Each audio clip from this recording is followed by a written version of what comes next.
The system is failing. We're going to have more homelessness, more unemployment, and the government has to print more money. It's a command and control economy where the government tells you everything. I just don't trust our government.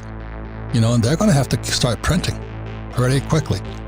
And the more they print, the less value, purchasing power the dollar has, or the loonie, or the yen, or the peso. People are talking about inflation. I think we're in depression right now, and we're going to be the biggest depression in world history. In the 1970s, that's when the world was changing. The biggest bust in the history of the world is coming up. It's pensions. They trusted the government. They trusted their pension would be there, and it's going to go bust. And that's us. We'd get crushed.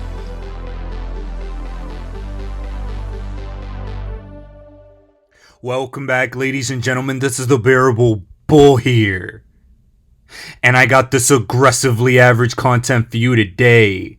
And oh baby, have we been experiencing a bull run from one of my favorite cryptos over the past month plus. Quant was a crypto I initially invested in at approximately $7. Since then, it's reached a peak of $400. And it's currently reached a recent high of $225. I told all of you yesterday on Twitter I had taken 35% of my quant profits for an average gain of 30x. That was a life-changing return for me, and the remaining 65% is for the magic that's to come. I do not feel guilty at all about taking profits, and nobody ever should. This guarantees that you made money. That is massive.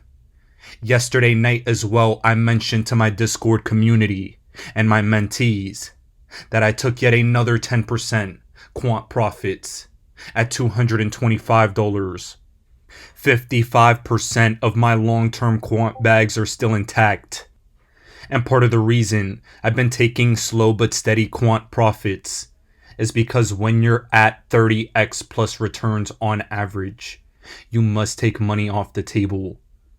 Diversify into other assets like HBAR, for example, which is close to lows that I originally invested in. The rotation of profits is important. Dollar cost selling, which is a term I'm coining, is something you all need to be aware of. You all need to learn how to do it, because that secures you always win. I know that I'm too stupid to let all of you know what the exact top of QNT is going to be, but I'm smart enough to be humble. Take money off the table and let the rest ride. This is something I believe many of us need to learn how to do. XRP Army members, we haven't had a chance to truly take profits over the last 5 years. And dollar cost selling is something we need to begin getting accustomed to, because we need to begin securing capital. The biggest crash in financial history is going to come. Whether it's the stock market, the real estate market, everything is looking bad right now. But I believe an altcoin season is upon us. I believe the ability to take some money off the table is here. And let's wait and see what happens next. But something that I do know is that a decision in this market is about to happen soon. As Raoul Paul stated on Twitter, October is the month the stock market crashes, but it's also the month that kills bear markets. Something I've been stating for all of you is that I believe the point of most pain would be if the market goes up right now. Most people believe we are in a bear market and in a massive recession, and while that is true, the price can still go up to get people wrecked. Then profit taking can occur, and then we can go into the financial crisis like we all expect. That is personally what I believe is going to happen next. And while that's only speculation, that's how I'm playing the market. My long-term crypto bags are packed. And in my opinion, there's no coincidence with the events going on today and the rollout and the strength that crypto is experiencing as far as price is concerned. Ladies and gentlemen, this is one of the best threads I've seen in the XRP community in a while. Cryptotainment stated the World Economic Forum Global Sanctions event in London, ironically enough, is happening November 15th to 16th, and New York Forum on Global Sanctions is happening December 5 through the 7th. Why would the World Economic Forum and New York be holding global sanction events on entities evading sanctions? Cough, cough, Russia. Interesting how SWIFT has begun growing to be at the forefront of policy and the financial system. You're going to begin hearing about SWIFT more and more all the time. And with SWIFT Go being mentioned recently, that is no coincidence. With ISO on standby for November, that is no coincidence. And with this XRP case coming to a climax of a moment, that's no coincidence either. This reminds me of Gary Gensler's digital currency war simulation. And for those of you that don't know what I'm referring to, there was a meeting, a national security crisis meeting, January 2020, titled The Introduction to Digital Yuan Simulation, starring Gary Gensler. Gary Gensler was a part of this meeting, and I'd like for all of you to listen to this long clip, but one that highlights the massive problem that it's being worked on right now. Please take a listen. The digital yuan is centrally issued by the People's Bank of China and fully backed by fiat reserves. The currency is stored in digital wallets, and payments can be made using a number of applications, including Alipay, WeChat, and mobile banking apps. It's based on a two-tier system where the People's Bank of China issues the currency to select banks and payment providers, and then these institutions redistribute it to individuals and to businesses. The banks serve as nodes in a system, confirming and verifying users and transactions through a mutually understood protocol. All transactions are encrypted, and officials at the People's Bank of China have said they aim to strike a balance between anonymity and national security concerns. In our scenario, the digital yuan has taken off rapidly and represents 95% of all domestic payments in China. Retail customers have flocked to the currency because of its ease of use and reduced fees. China has also leveraged its Belt and Road Initiative network in order to promote adoption within the business. BRI contractors in the Caucasus, Central Asia, and Africa can quickly and cheaply convert digital yuan to local currency using Chinese banks. In addition to this, China has been leading a campaign to increase adoption of the digital yuan across Southeast Asia, expanding the government's influence over the region as a whole. Today, a growing number of retail payments in Indonesia, Myanmar, Cambodia, and Laos are in digital yuan. In our scenario, we see this as a strategic decision by China to bring more countries into its sphere of economic and political influence. So on the stage tonight, you will see a live simulation of a National Security Council's Principals Committee meeting at the White House. The participants will react to breaking news, debate policy options, and try to bring together a set of recommendations for the president. Simultaneously, you'll be able to watch how the crisis is being viewed in the outside world by allies, the media, and the public on the screen. Please note, in tonight's simulation, participants are speaking only in their personal capacities. We have been leapfrogged by others, by digital currency, by digital Chinese currency. Why? Because frankly, our central bank has been slow, and there's an appointment coming in January of 22. The president's got to decide whether to change over who's leading the Federal Reserve. The Federal Reserve runs our payment system. Right. And I think we need to move that Federal Reserve into the modern era. What about in 5 minutes if we hear that the world is trading oil in this digital yuan? What does that do to our economy? I think we really have to ask some of these questions so we don't have to wait 3 or 4 days for you to call a meeting every time something important happens. Thank you. Here is the way that I'm going to summarize what I will read out to the president. Per the Secretary of State's recommendation that there will be a POTUS call to President Xi. We're going to talk about new avenues for cooperation. We need a strategy to, one, modernize our SWIFT system. I think the word was harden from cyber attack, from the North Koreans in particular.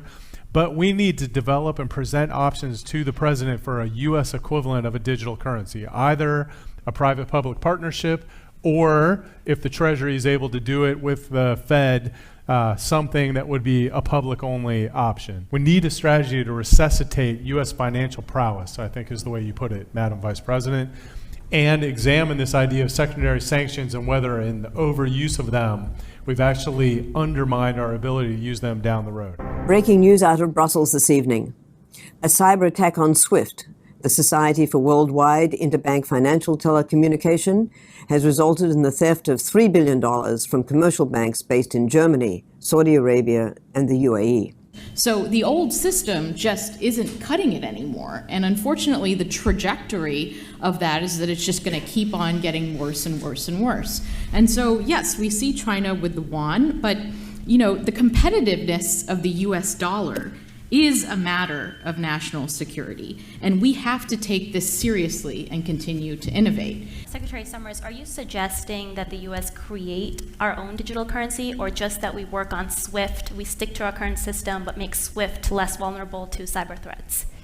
We need to make a secure SWIFT. Look, SWIFT is digital. It's all binary. It's all electronic communication. So there's a question about what the definition, what we mean by that. But my proposal is that we harden SWIFT, that we commit with respect to avoiding what other countries see as abuse of SWIFT, and that we make clear that where there are SWIFT transactions involving North Korea or involving other rogue nations, we will use the leverage associated with SWIFT. Now, ladies and gentlemen, would you listen to that? All these conversations that I have been called a conspiracy theorist for, that they just had in the highest levels of government national security. That was powerful. We in the XRP army, we will be validated. We've been called conspiracy theorists by people we respect, even like Charles Hoskinson, for example. We've been dismissed and shunned and claimed to be extremists, like Mike Novogratz has mentioned. But here it is, for all of you to see, the problem, reaction, solution. These events happening now are no coincidence.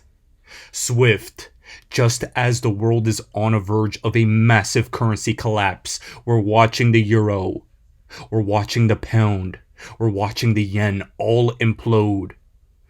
But here it is. SWIFT go, ready to go. Then recently at Sibos, the SWIFT CEO states SWIFT new transaction manager acts like a bridge and enables CBDC DLT networks to be interlinked, not just with each other, but with existing payment systems. This means when CBDCs get rolled out, they can automatically and immediately scale and be used globally. Let me make myself very clear. I'm not sure what it is they're discussing. There's no way for me, a mere plebe, a commoner, a regular person, to know what it is exactly that they're going to use. But if the 6 years of documents the XRP army has uncovered and exposed with direct connections to SWIFT are anything, then my bet is on XRP. That's why I think we got sued. Because we've been chosen all along. Not just this, but everything else seems to be aligning for CBDC and XRP adoption. Here in Sri Lanka, their country completely imploded. Sri Lankans are now required a digital ID fuel pass with a QR code to ration their weekly amount of fuel. Yet again, out of this crisis will come the outcome of digital IDs, social credit, UBI, and a CBDC system. Keep telling me negative interest rates won't come to the world, and I'll keep pointing you to this. This is the end game they want, and they'll get it with negative rates and inflation. Just you wait. The difference between me being right with these predictions is just a little more time than what we see right now. I remember back in 2019 when I first started my channel and I told all of you the most likely scenario of a great reset and a relaunching of the financial system will be a cyber attack or a blackout. Look at them talking about it now. Cyber pandemic, financial cyber attack, attacks on SWIFT, problem reaction solution. I don't just make things up. I decipher the predictive programming they put out in the news and tell it to all of you.